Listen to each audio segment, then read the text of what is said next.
বিএনপির স্থায়ী কমিটির সদস্য সালাউদ্দিন আহমেদ বলেন, আমরা প্রস্তাব করেছি প্রধানমন্ত্রী পদে টানা ২ মেয়াদের বেশি কেউ থাকতে না পারলেও একবার বিরতি দিয়ে আবার প্রধানমন্ত্রী হওয়ার সুযোগ থাকতে হবে।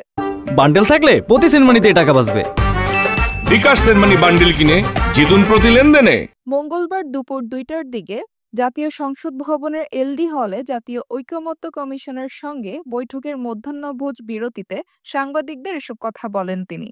সালাউদ্দিন আহমেদ জানান, বিএনপির এই প্রস্তাবের পর ঐকমত্য কমিশন থেকে প্রধানমন্ত্রীর পদে এক ব্যক্তির একাধিকবার থাকা নিয়ে বিএনপিকে নতুন প্রস্তাব দেওয়া হয়েছে, কিন্তু সেটা তারা এখনই প্রকাশ্যে আনতে চান না।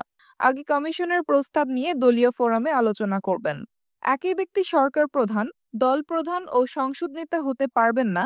ঐকমত্য কমিশন এই প্রস্তাবে বিএনপি একমত নয় বলেও জানিয়েছেন সালাউদ্দিন আহমেদ।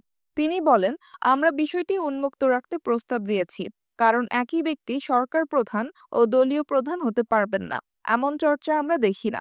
বিএনপি সংবিধানের ৫ম সংশোধনী আগের অবস্থায় ফিরে যাওয়ার প্রস্তাব করেছে জানিয়ে সালাউদ্দিন বলেন, সেখানে ধর্মনিরপেক্ষ কিংবা বহুত্ববাদ কোনোটাই নেই। তবে কমিশন তাদের প্রস্তাবে স্বাধীনতার ঘোষণাপত্রে থাকা সাম্য, মানবিক মর্যাদা ও সামাজিক সুবিচারের কথা যুক্ত করতে বলেছে। আমরা সেখানে একমত পোষণ করেছি।